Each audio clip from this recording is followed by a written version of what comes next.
Everybody Googles everything, especially potential customers or employers, and a business or personal online reputation can make or break you. If negative search results or reviews are impacting you, Webamax is here to help. Our proven process restores your online reputation quickly and effectively, and it matters. Don't let negative results control your narrative. Visit GoWebamax.com and fill out a brief confidential form to see how we can help. Remember, if you aren't paying attention to your online reputation, someone else is. GoWebamax.com.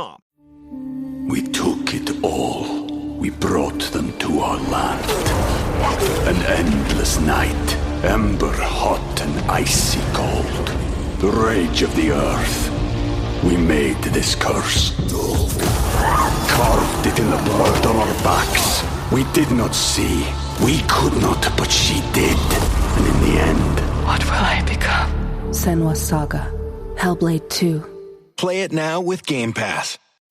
When you need mealtime inspiration, it's worth shopping Baker's, where you'll find over 30,000 mouth-watering choices that excite your inner foodie. And no matter what tasty choice you make, you'll enjoy our everyday low prices, plus extra ways to save, like digital coupons worth over $600 each week. You can also save up to $1 off per gallon at the pump with fuel points. More savings and more inspiring flavors make shopping Baker's worth it every time. Baker's, fresh for everyone. Fuel restrictions apply. And welcome back, everyone, to part 2 of this week's Mailbag episode here at the Skating Penguin Network. It is Robbie, as always. Across the mic from me is Snail out in Seattle. And before we get into this mailbag, I want to alert you guys to our first interview episode that dropped on Thursday morning. It was with CJ Gamble, founder of Just Do Hockey, a hockey gear brand that is redesigning and bringing back to life the old Nike gear designs that many of us may have seen growing up. We spoke to him for about an hour and a half about not just the gear, but hockey, specifically hockey in Asia where he lives. He is a diehard Penguins fan originally. He grew up outside of the city of Pittsburgh, so very big Penguins fan. A very good chat with him. So that episode is out. Make sure you guys go listen to that and along with this one as well. So now I will bring co-host Snail in. Snail's the one that set up the interview with CJ, and we were talking off recording before we recorded here. Basically, very happy with how the interview went, and we hope to do some more. But we mentioned on the episode or a couple episodes ago about a secret penguin that CJ has worked with. So we are not going to spoil that here. You're going to have to go listen to the episode. We know Evgeny Malkin he worked with, but there is a secret penguin that he has also worked with. So go give that a listen as well. But Snell, overall, banger episode, I think, the interview with CJ. Yeah, I think it couldn't have gone better. It was super cool. We both didn't know that he was from Pittsburgh. He had never alluded to that. So that actually was just even more fitting for the podcast. And yeah, he actually, we'll have to find a way to retweet this video once we're allowed to, but he actually gave us a little insider look. I believe the only people to lay eyes on this secret Penguins custom skates that he got, the only people to lay eyes on them are CJ, Robbie, myself, and the Penguin in question. So once the green light has been given and that is already out there, we will spread the word, and you can take a look at these. Just an unreal design. I mean, those you would never have guessed that Nike's factories themselves didn't design those. Yeah, they're super impressive. We actually didn't even know if he was going to tell us who the secret penguin was. And thankfully he was willing to tell us who it was. And yeah, it's pretty exciting. Hopefully those skates are made public soon because they are sick. Can't wait for you guys to see them. And honestly, just go listen to the interview because we talk so much more than just Nike gear. We talk, again, like hockey in Asia, which was a very interesting conversation. Sidney Crosby popularity outside of, your powerhouse hockey areas like Europe and and North America. A very interesting conversations. He has some very sick, he lives in Thailand, and he has some very sick mock Thailand jerseys and mock Cambodia jerseys that are going to be coming out for sale. And honestly, just it's worth I know it's a long episode, but it's definitely worth your time because it was a great conversation with an area of a hockey that doesn't always get the spotlight. And it gave us kind of an insight into where a hockey gear is now, where it came from, and really where it's going.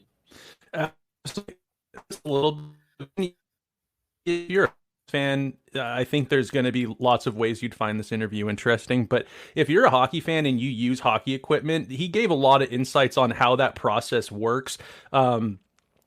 Stuff that is retail as compared to pro stock, stuff that's allowed on the ice at a NHL level or a pro level. There's all of these nuances to equipment, and if you own a hockey bag full of it, he kind of shines some light on maybe how that stuff is created and what kind of makes it NHL usable in an NHL game, and what kind of separates retail from pro stock stuff. So super interesting guy. And it sounds like this isn't going to be the last time we'll talk to him on here. He's he's alluded to, and we've talked that he is a diehard Penguins fan and a Steelers fan at that. I know we're not a Steelers podcast, but you Yinzers in Pittsburgh love your Steelers. And he talked about maybe in the fall he'll come back on and we'll talk Just You Hockey again, because they'll probably be entering a new phase of where they're at, and as well as talking maybe some Penguins hockey, because for him the season ended against the Islanders, that last game of the season. Yeah. He's not super, but he says he watches every game, so give it a listen, and let's get to some questions, Robbie. We got some, I never would have guessed we'd be talking to people in Thailand or from Europe. Yeah. We're global, so we're very global. We're in a new we entered a new market. We have with the CJ interview. We're growing the game, Robbie. We are growing the game ourselves. Please give us a billboard or something. Give us something. If not just credit. Yeah. But from across the pond, not as far as Thailand, but over there in, I believe it's the UK, our pal Eddie Beckham, he asks, Robbie, is there much of a celebration for winning the conference? As good as an achievement as it is to Edward, it's just a semifinal victory to get to the main event. Maybe a controversial take, but he's not a fan of the trophy that they get for it. So the trophy is born out of tradition, and when the league was not unified like it is today, these trophies are very old, and it's just a tradition in hockey. Every sport has a tradition, and thankfully the NHL still has like the original trophies. They didn't modernize them like the NFL did and got rid of the cool, like distinctive ones for each conference. So I like the trophies. I really do. It's hard to get to this point. It is so difficult to get to where you're at that you deserve to celebrate a little bit.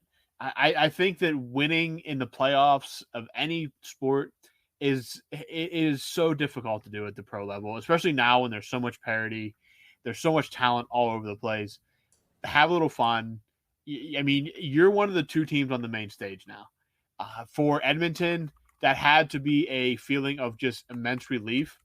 Obviously, the job's not done, but immense relief to be in this position now. For Florida, it is, you kind of saw them after the game 6 where they eliminated New York. It was very businesslike for them. They were very much, we know we have more to do, but it's still an achievement. It's very hard to win at this level. I mean, Florida waited like 20 years just to get back to a cup final, 25 years to get back to a cup. Edmonton hasn't been there in almost 20 years. It's such an immense relief. It's such a big moment for a lot of these players. Unfortunately for some of them, it will be the last time they get this shot. So I think you soak it all in. Whether or not you want to touch the trophy or not, the Penguins have had great success when touching the trophy. They've won all 5 of their cups after touching the Prince of Wales trophy. Do with it what you want. Have fun. Party. The job's not done, but just to get this far is an achievement. It is. And Robbie, I guess I would ask, what does it deserve a banner?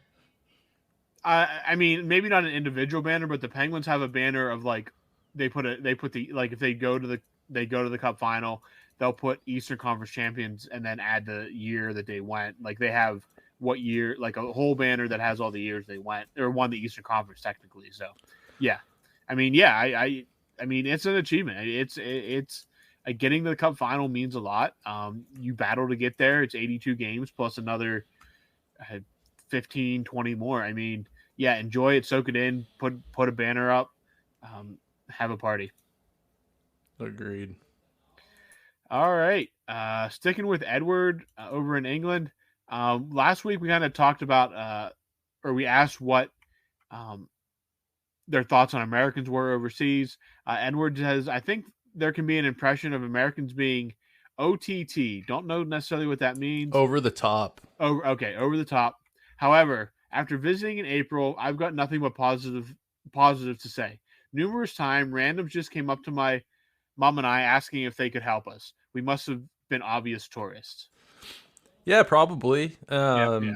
And that's okay. You know, Americans look. You know, we can look like idiots when we're over in Europe trying to blend in with the locals. But you know, America does get a bad rap, and I feel like if you use social media as your format to judge a lot of Americans, you're seeing the extremes, and Americans love to be nasty in the comments, like no matter what platform it's on, whether it's Yelp reviews all the way to you know, Instagram, Facebook, YouTube, you name it. They love to act and talk just like super foul and be super blunt and rude, but I guarantee you like 90% of those people would never say anything like that to anyone's face. And I bet if you know, in a lot of these videos you see of maybe Americans being outrageous, those are the extremes. Like, you know, we joke about Florida Man. I don't know if Florida Man's rumors and whatnot have made its way across the Atlantic Ocean. I'm sure they have, but those people aren't just running wild in your everyday suburban streets. You know, I think that there's actually, I'd say probably a good portion of the country has kind of this like good old American type vibe where neighbors still kind of help each other out. And it's the extremes, honestly. And those extremes, when we see them, are amusing to us. It's just like only in America type of comments we get. You know what I mean? You kind of mumble to yourself, like only here would you see something like that. So yeah, on Americans we give ourselves a bad reputation, especially using social media and online formats and stuff like that. But you know, you're not going to run into Florida Man you know, on an average day about in a city, or you know, there's a lot of crazy homeless people in a lot of cities now, and that's a whole issue we have here that we're probably not you know, we probably shouldn't get into, because that's a whole can of worms. But you know, those kind of people exist and might heckle you, but they're not everywhere. So with that, I think we can move on from this question, but I'm glad that you had a good experience amongst us American folk, and no one embarrassed themselves, and you know, kind of gave us that over the top sort of a reputation. Question number 3 coming from Tony Gale, and he says it's not a question, but heard you talking about Americans in Europe last week. Tony says he lives in a small town in Kent, England. The barmaid, which I think is a bartender, unless it's a stripper, but I think it's a bartender. The barmaid is in my local is American, and her cousin used to play in the NHL. It's nice because whenever he goes in there, he gets to talk a little bit of hockey. Yeah, that'd be really cool. I mean, I know there's a lot of expats all over Europe, especially in England, with the language being the same, and being able to move over there with jobs or work in a lot of small towns, a lot of rural over in England. So that's, I mean, yeah, that'd be cool to walk into a local establishment and have someone you can chat hockey with, especially in a country where hockey isn't the premier sport. If you'd go into, like, I'm sure Czech Republic or Sweden or even like Germany, Finland, you could probably find someone. They might not be able to talk NHL quite as much, but I'm sure they could talk hockey with you. Maybe they could talk a little NHL because they have so many players over here. But yeah, it'd be cool to be able to go and chat with someone local, get their take on the on hockey, especially in a foreign country. It probably makes you feel. Probably makes that if that barmaid is a big hockey fan, probably gives her a little taste of home, especially in a place where in like the United Kingdom where hockey isn't as booming as it is here in North America. Robbie, do you think if you took a Southern Cajun fellow and put them in a bar in the UK, they could communicate speaking the same language? Well, I mean, it could be difficult. I mean, the Cajun accents combined with the English accents could definitely cause some issues. I could see that. I mean, the Southern accent, especially when you get deep South, there's different variations of even a Southern accent. And if you're pulling someone out of the bayou, someone from Tickfaw, Louisiana, yeah, they can be very, very difficult to understand. And they're speaking English. It's just the accent can blur a lot. So it would definitely be an interesting conversation to witness. Someone from the bayou and someone from like rural England. I mean, hell, someone from the bayou talking to somebody from Johnstown, Pennsylvania, you might have a hard time getting directions across to them. Absolutely. All right. Question number 4 here from Andreas Castle. He wants to know, how does it feel to get hit by a puck? I always have had gear on, and I've never been hit by a puck. It's crazy because it almost seems brutal and kind of cruel that they freeze those things before they put them on the ice. They're already hard. They're already pure rubber, like from a tire of a truck. Yeah. But they freeze them. But my buddy got hit by a puck at a Everett Silvertips WHL game. Okay. It got flicked up over the glass or whatever, and it was the first time he'd ever been to a hockey game of any kind, and it hit him and he caught it, and I thought he was gonna have to wrestle like a 9-year-old for it after it hit him, but not good. You watch on NHL games the damage that those pucks can do. They can literally break bones if it misses your gear. If it misses your shin pad or hits you in the wrong part of the boot, people lose a lot of teeth when it hits you in the mouth. They can actually break your jaw. They can break your jawbone. They can, cut you. They cause a lot of damage. It's a very hard frozen little biscuit, and it can take the skin off, and it can definitely cause a lot of damage. So I would say go watch. I just saw a video recently in the playoffs. It was when the Penguins were playing Boston, and Gino rifles a one-timer, and a dude blocks it, and it broke his leg, and he actually finished his shift, which is just crazy. So I don't know. It's not fun, and it can really hurt. Roller hockey still hurts, not frozen. Pucks are lighter. A little bit of a different story there. Ball hockey. Imagine getting hit by just somebody pelting you with a wiffle ball really hard. You wear less gear in ball hockey. You don't really need the actual padding because it's not going to break your bone. It might give you a little red lump, but pucks will do damage. That's for sure. Yeah. Actually, I think there's a Jackass stunt from the movies. I think there's a Jackass stunt where dudes are getting pegged with hockey pucks. So go watch that maybe and see how they're probably also naked. They're not wearing gear. They probably have like a man thong on, and you get an idea there. Next question is coming from Tony Gale again, and he says, I'm a bit of a classic American car fan, 60s and 70s muscle cars mainly, and attend American car shows here in the UK. That's got him thinking, though, do they have European car shows in the US? We have all kinds of car shows in the US. I don't know what differentiates an American car show and a European car show. I don't know if it's just like strictly European models. But you can go anywhere in the United States, and car shows are popular. Muscle cars are extremely popular in the United States. So, Tony, it does not surprise me that you would enjoy an American car show over in the UK. We have all sorts of kind of car shows. Like I said, you can find classic car shows, your more modern car shows that feature even prototypes of future cars. You can find just about any kind of car. We have car museums here. I'm assuming they have that over in Europe as well, especially your major brands. I know there's a Corvette museum. I know that Ford and all of them have their own museums. So Yeah, we have all kinds of car shows. Mostly American, especially your old classic cars, definitely are probably your most popular type of car shows. But if you go to bigger cities or even suburbs outside of cities, you'll find all sorts of car collectors and everything from antiques to modern sports cars. They're all over the place. Did Americans create the first car? I mean, Henry Ford had the first. I mean, he had his. I don't know if he was the first one though. Did Europe have cars before we did? No, I don't think so. No, I don't think so. All right, sticking with Tony here. He said he listened to last week's podcast. Oh, dude, sorry, I got to interrupt quickly. You know who invented the first automobile? Who's that? A German fellow by the name of Carl Benz in 1885, 1886.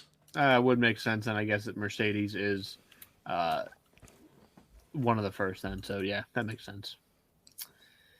Sticking with Tony here, he said he listened to last week's podcast talking about travel and bucket list destinations.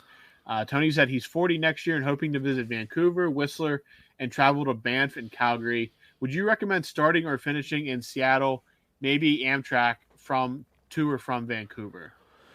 Tony, I got to tell you that's awesome. Banff, I've never been. It's a bucket list destination for me as well. That place just looks phenomenal. I've actually been to Whistler a bunch of times. Used to go there a lot when I was younger and go snowboarding on Whistler Blackcomb. I'd go there in the summer to check out the mountain. I'd go skateboarding there. They have awesome skate parks in and around Whistler, BC. I'd go to there's a mountain biking festival there, and I'm spacing on the name of it, but huge global event. People from Australia and Europe show up there. It's a good time. But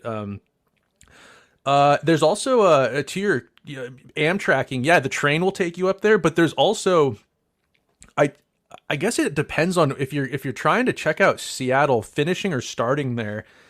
I guess it just depends, because it sounds like you're going to be up in nature a lot. You're going to be going out, maybe doing some hiking, some sightseeing, some kind of more lax type stuff. And Seattle's a great city. Like it is a real, a metropolitan city. It's pretty packed. You're going to see all the sights and sounds of. It's not New York, and I'm not trying to say that it is, but.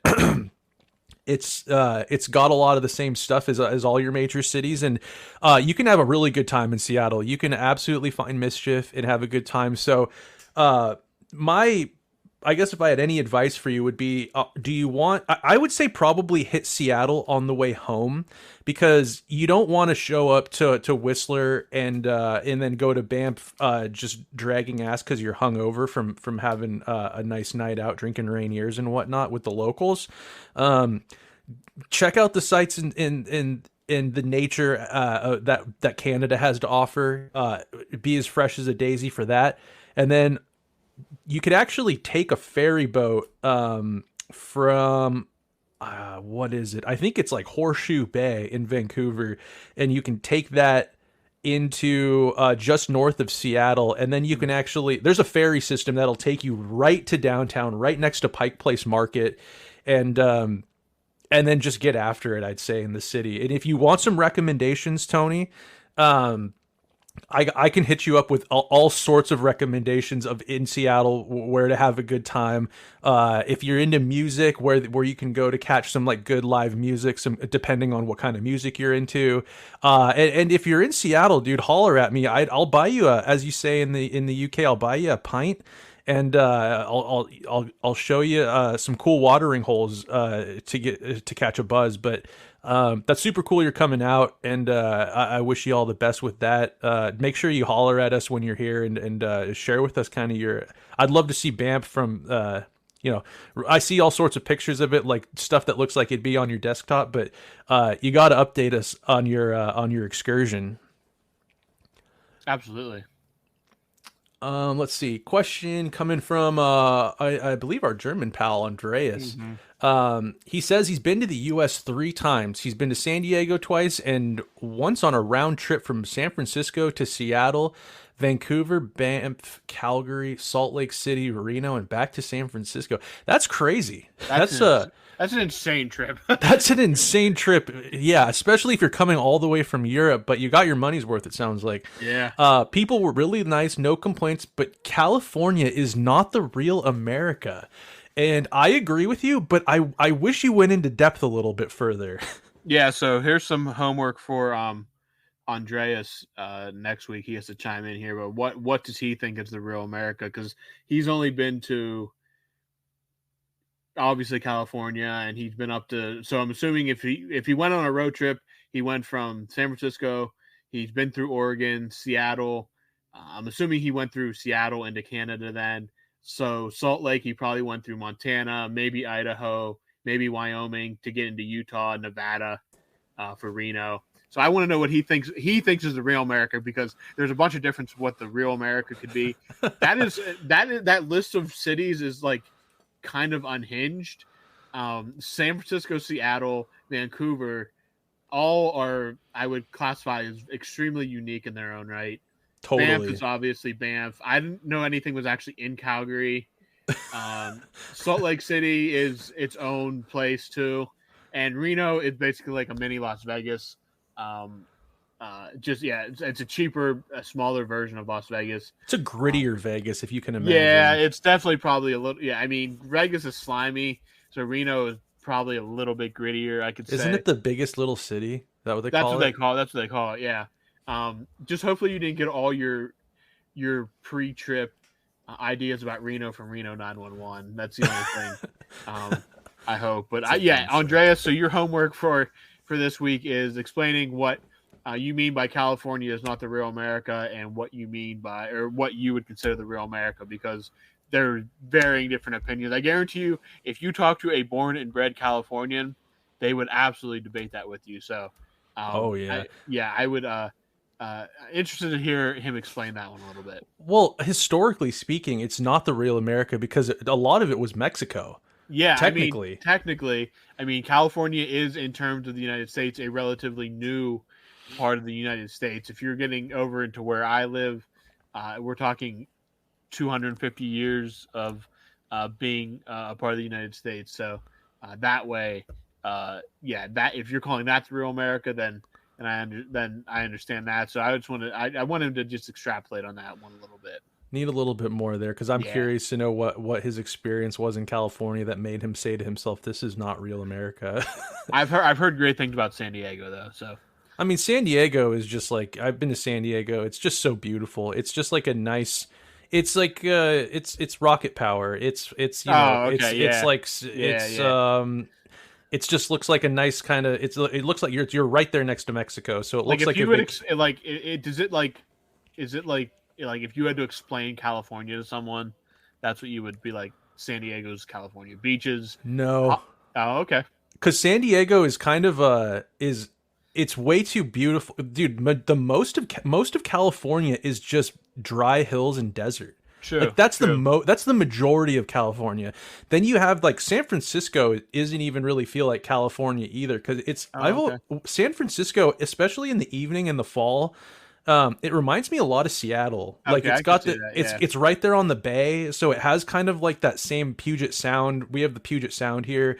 A lot of like the architecture and stuff is super, super similar too. Like it's weird. Sometimes I'll be on a street in San Francisco and I'm like, this feels like I'm in Seattle. It's weird. Right. And then you've got like LA is just like, that place is not real. Like I can't believe that place, it's like, it's not real.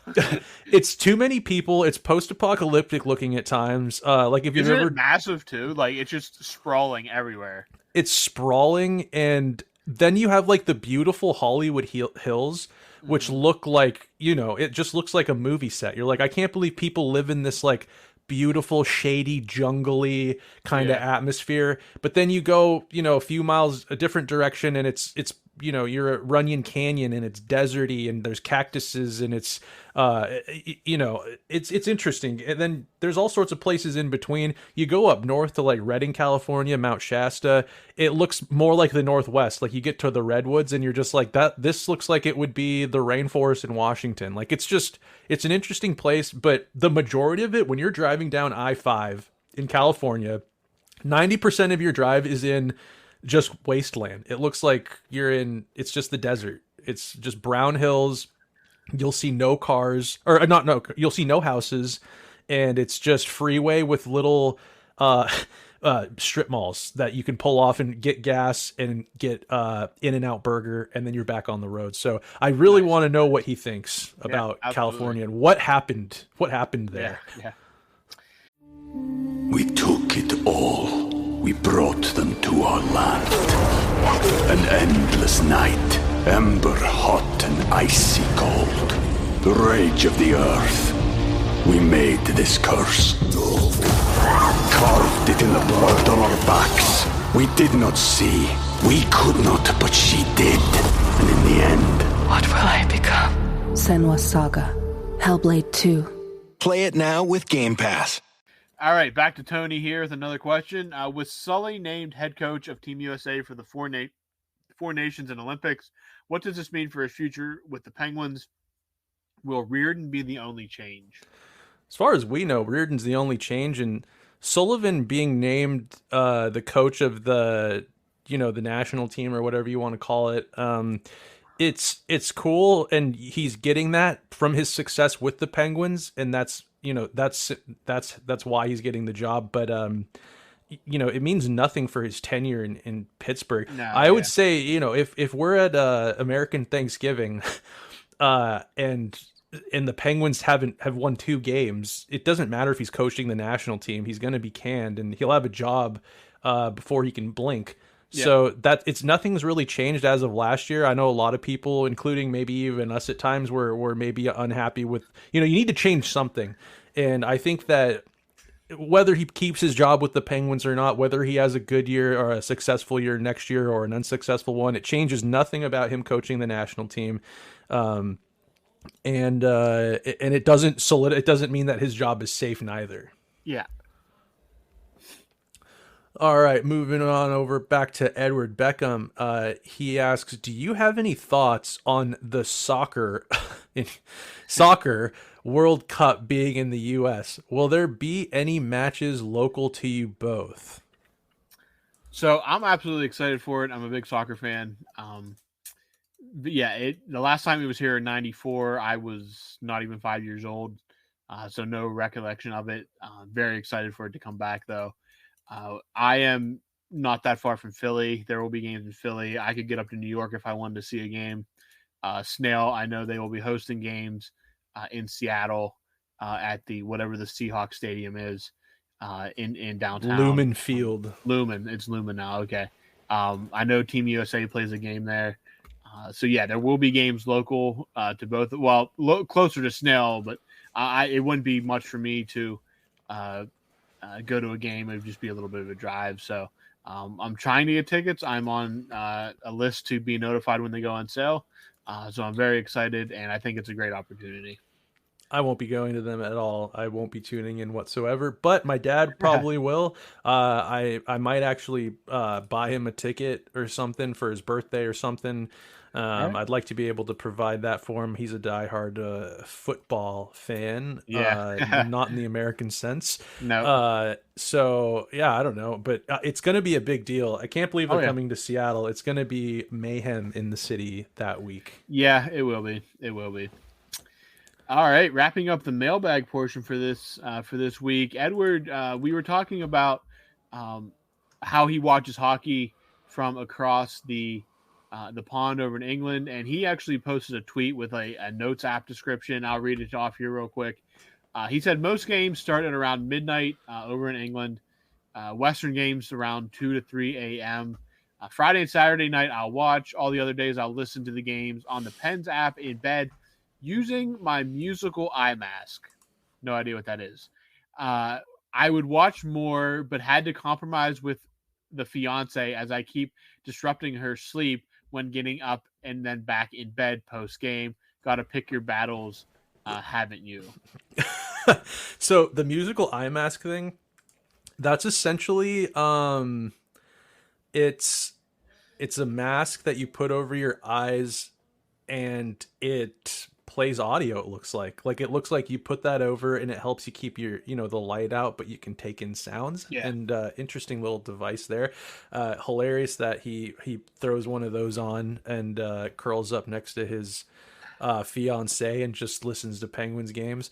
But that's some dedication, Robbie. You got to admit. That is, if you're watching that's I must say that is pretty dedicated to the game right there. I mean, 2 or 3 a.m. is not an easy time. I'm assuming you sleep probably a little bit beforehand. So those games are ending around 4:35 in the morning, almost 6 sometimes, depending on how long they go. That's pretty dedicated to the game. Luckily, the Penguins do play a good bit of weekend games. Nice that you do respect your fiance's sleep. But yeah, that's dedication, and our foreign fans are definitely dedicated to the game. If you go and just as another kind of advertisement for the episode, go listen to CJ. We talked about this exact same thing in our interview with him. It might seem crazy over in Thailand, but if you look at the time differences, it actually works out pretty well in his favor. I'd say that waking up with some hockey would probably be a nice little breakfast treat. So go listen to that and explain how, or he explains how he watches the games. Is actually pretty cool with the time difference. But our European fans are definitely in a bit of a pickle. Andreas responded to this tweet saying that he records the matches. He called them matches, and he'll watch them on a later date, even on the weekends, because he usually drives his son to football matches, and they start early, so he can't necessarily always stay up. So a lot of dedication from the European group here, being able to work around their time schedules, their sleep schedules, and make this work. I love it. That's cool. And I'd be in the same boat. I think I'd be more like our pal Edward here, where I'd be waking my fiance up, because I get emotional during games. Like, yeah, I let out moans and groans, and I holler and I swear, and I don't even mean to. I'm not trying to make a show for anybody, or sometimes there's no one even around me and I can't help it. If I was in bed at, from midnight to 2 a.m. watching some of these Penguins games, especially from this season, I would have been banished to the couch, 24 times. It's just the way it would have gone, kicking and screaming and, yelling obscenities because, Jari misses a puck glove side, or, Gino takes a dumb penalty in the offensive zone, or they don't score on 32 straight power plays, that kind of thing. So I think it's awesome. And I want to see a photo of you with the mask on. I just need to see the musical eye mask thing in practice, because it would amuse me. Yeah, absolutely. So that wraps up the mailbag portion of this episode. But we do want to talk about the big hockey news, or I guess event starting this weekend. It is Stanley Cup Final time. Feels like we haven't had hockey in forever at this point. Dude, yeah, sucks. Almost a week. We have our finalists, obviously, the Edmonton Oilers and the Florida Panthers. The series begins on Saturday the 8th in Florida. Same as always, 2-2, 1-1-1 if it goes 7. The Panthers return to the Cup Final, looking to avenge their loss last season. Edmonton returns to the final for the first time since 2006, looking to win their first cup since 1990. McDavid, Draisaitl, Zach Hyman, the names, Kachuk, Verhaeghe, all those guys. Forsling on the other side, Bobrovsky versus Skinner. So Snail, it's probably not the matchup. Again, Florida, I think we both picked. Edmonton, I wasn't very high on to make it this far, but they did it. So what are we looking at here as we get ready for game 1 of this Stanley Cup Final? It's going to be, I think for the first time, and this is my opinion, I'm not speaking for the masses, and Robbie, if you disagree, I respect it, but I think we're in for actually what might be one of the most entertaining cup finals in a long time.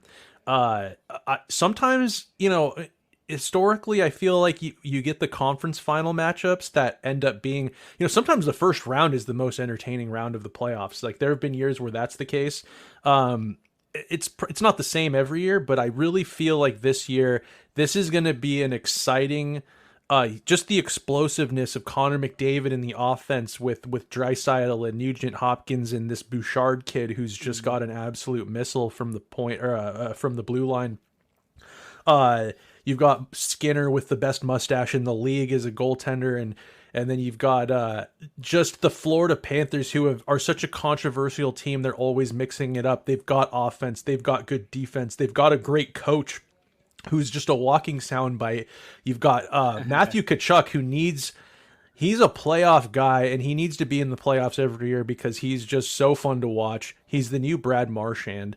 Not that Brad Marchand's really going anywhere, but he's 35 years old, and Matthew Tkachuk, he's just like his dad too. It's awesome to watch. Way more skill than his dad ever had, and Walt's a borderline Hall of Famer. You know what I'm saying? So yeah, absolutely. I love Sam Bennett. I've always wanted the Penguins to pick up Sam Bennett. He's like, I don't even think he's like 28 years old. It feels like he's been in the league for 30 years, and he's again another dude with just a great mustache. It's gonna be an awesome series with great, Florida's kind of this great defensive team. I think they're both, their penalty kills are amazing. Edmonton with a historical power play last year, and just always good pretty much this year, other than when they were in like last place in the first like 20 games of the season, and now they're in the Stanley Cup Final. Great storylines on both ends. You've got Florida, who was in the Stanley Cup Final last year, and they were all just beat to shit. Everyone was super hurt. Tkachuk had like a broken chest plate or something like that, like a broken sternum. Yep. Trying to play through that. And then and Edmonton, everybody wants, it's when is McDavid going to get his cup, if ever.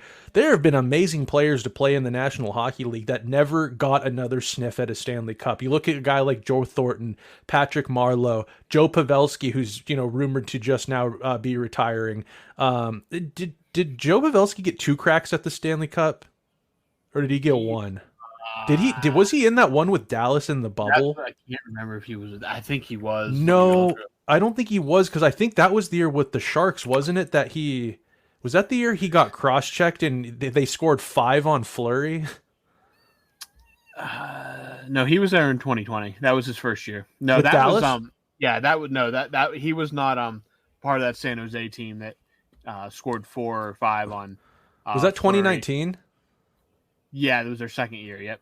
Okay. Anyways, so Pavelski's got 2 cracks at it. Corey Perry's had 5. He's won 1. Yeah. It's just my point is McDavid. He's one of the best players. He's pretty much the face of the league right now, and you never know when a guy like him might not ever get back. It's been a struggle for that organization to put a competent team around him to help them get to this point. And this year, it did not look like it was going to happen again. No.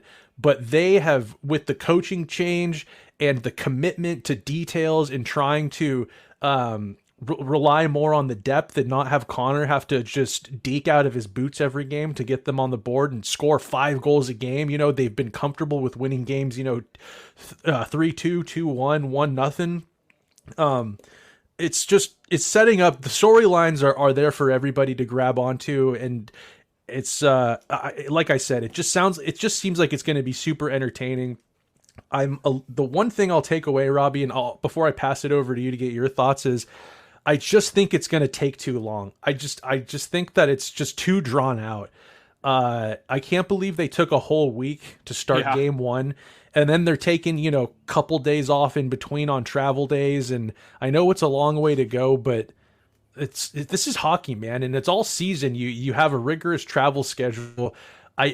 What day is it today? It's June 6th. The Stanley Cup trophy might not be handed out until what is it, like 6 days before the 4th before July? Yeah, the 24th, I think, is the latest it can go. A month-long series. I don't know. I think that's ridiculous. It actually kind of pisses me off. And I'm someone that always wants more hockey to watch, but you're not exactly getting more hockey to watch. You're just getting a really drawn-out series. And for me, I'm concerned it'll mess with the momentum teams will get. Maybe it'll make it more of a wash. I don't know, but that's kind of all I got. I think it's actually the 21st, but I digress. It's still too long. It's too long. Yeah, I think that it's going to be a good series. I just don't know. Like, Edmonton has proven me wrong at about every turn at this point. I did have them going over the King just because I thought offensively they were just a much better team, and they proved it there. Vancouver, I did not know if they were going to get past Vancouver, and they come back. They storm back in that series and win that. And Dallas, I didn't think they really had a chance. I really thought Dallas was just too deep. But I think Dallas, and this is no fault of Edmonton's, I think Dallas was just wrecked by Vegas and Colorado at that point. I just think that the juice was gone. That's just too hard of a. That's you're taking out the last two Stanley Cup champions. They're hard fought, brutal series. You had to come back in each series. It's just too much. Takes too much out of you, and Edmonton's high flying offense was just too much. And credit them. Credit Stuart Skinner as well. I mean, 35 shots in Game 6 to 10 for Edmonton. Dude stood on his head. Kind of a great story there, rebounding after he's been kind of picked apart and was pulled at one point in these playoffs. For Florida, not surprising. I thought they were the best team in the East all season, regardless of what the standings said. And they just bullied the New York Rangers in 6 games. The Rangers only win 2 games in overtime. Shesterkin, the only reason a lot of those games weren't out of hand. Just Florida was the better team. They're just cut and dry, no doubt about it. For the series, I like Florida in 6. It's just too much. I just think that they got the taste last year, and they want to finish the deal this year. And my Conn Smythe vote would go to Gustav Forsling. I think that he's been. There's a lot of guys on that team that could deserve it. If they win it, especially against Edmonton, I think it'll probably end up being Bobrovsky, even if it's not necessarily the right decision. But I would go for Gustav Forsling. He's turned into one of the premier defensemen. He's going to be the name you hear for the Norris Trophy next season. He just completely exploded in these playoffs. So give me the Panthers in 6. My Conn Smythe vote would go to Forsling, though I think it will probably be Bobrovsky if they do win. 6, I think that's reasonable. I just don't think that. I just feel like, you know what? I'm going Florida too. I'm torn because I am of the belief that I would like to see the Stanley Cup go back to Canada, as long as it's not Toronto. Yeah. I just, Edmonton, those good old blue collar Canadian folk out there in the oil fields, just they had their successes with Gretzky, but it's been a long time. There've actually been quite a few dark years. You don't get all those first overall picks that you guys blew by being good. So a lot of dark times out there. I was kind of hoping Vancouver might take it up out here into the Pacific Northwest, but I kind of, my heartstrings are saying I want Edmonton, but I just love the Panthers. They play the type of hockey that I love to watch.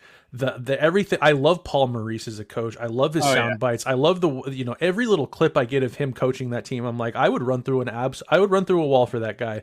Sam Bennett, love the way he plays. Kachuk, love the way he plays. Brandon Montour is one of my favorite players that's not a Pittsburgh Penguin. Bobrovsky, for a guy that spent a lot of his career in Philadelphia and on mediocre Columbus teams, and hasn't he won like 3 Vezinas? I think he won 2, but he's a finalist this year, so he could win 3. I mean, a cup is basically just a cherry on top of a Hall of Fame career at this point. So I think Bob, there was a point a couple of years ago, Bob couldn't stop a beach ball. No, he was bad in the playoffs. He was $10 million man, wasn't starting. They had 2 guys ahead of him in the rotation. He was the goalie in 17 when the Penguins just absolutely dunked on the Blue Jackets. Like, he couldn't stop a beach ball. No, but he's won. I want to say it's 3 Vezinas, but could be. It's 2. Okay, 2, and he's a finalist this year. Okay, so he's won 2 Vezinas, which not many goaltenders win 2 Vezinas unless you're a Hall of Famer, right? You don't just win those by fluke. So I'm pulling for him. I'd like to see him get that cherry on top to a Hall of Fame career. And it's not like he's going anywhere. I think he's signed again for a couple more years. Yeah, maybe. I think he has another 3 or 4 years. He signed a massive contract. Massive deal. So I'm going to say, you know what? I just think that Florida's going to pick this team apart. I think Kachuk and Sam Bennett are very familiar with Evander Kane and Darnell Nurse and Connor McDavid from the Battle of Alberta days. And I'll give me Bobrovsky over Skinner every day of the week and twice on Sunday. I just don't see... I think Florida's just stronger in every way. I think Knobloch needs a lot of... He needs his flowers because he has been... Oh, my. When they've needed to pull... Dude, he has stones, man. That guy has stones, and he puts them in the wheelbarrow because they're massive and heavy. He just knows... He's known when to pull the right string. It reminds me a lot of Sullivan when in his cup run, his first one, where he had to make some tough decisions, and it's not, again... Much like Knobloch, he's not working with an AHL team. He's got superstars throughout it, as well as competent veterans as well. But it takes a good coach to know when to pull the right strings to get a response from your team. Pulling Skinner to put in Calvin Pickard for 2 games and it worked. Like that's he lost that one in overtime, but it ended up working out, and they got through that series, and he gave Skinner his chance again. So my point is, he's just known what to do. It's tough for me, but I'm picking Florida, and I think they're going to pick them apart in 5. All right, so that's our pick. I got Panthers in 6. Oh, and Conn Smythe winner. Gustav Forsling's a great pick. That dude that guy's, talk about a coming out party for him. My pick is gonna be did you say Bobrovsky? I said I think he will win it, even if he's not the most deserving. I'm gonna go off the board a little bit here and say it's not really going off the board, but I think Sasha Barkov is gonna have a massive series. Fair, yeah. I think he's gonna be seeing a lot of McDavid, and if McDavid doesn't have a good Stanley Cup final, it's gonna be because of Sasha Barkov. And if he could score a couple of goals too, using that big frame of his, get to the front of the net, setting guys up, I mean, how do you not give it to a guy like him? So I'm gonna go Sasha Barkov. Completely understandable. So that wraps up another Mailbag / Stanley Cup preview episode.